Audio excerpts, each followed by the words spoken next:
சொக்கனுக்கு பக்கத்திலே சோடி என்று வந்தவளே நூல் புடவையில் ஒளிஞ்சுக்கிட்டு நினைச்ச தாளம் போடணுமே.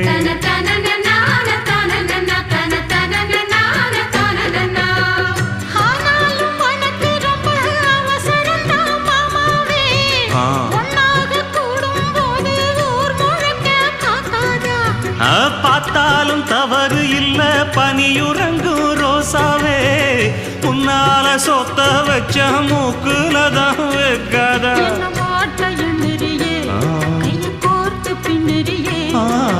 பாட்ட பாடி பல விதமாக சேட்ட பண்ணுறியே.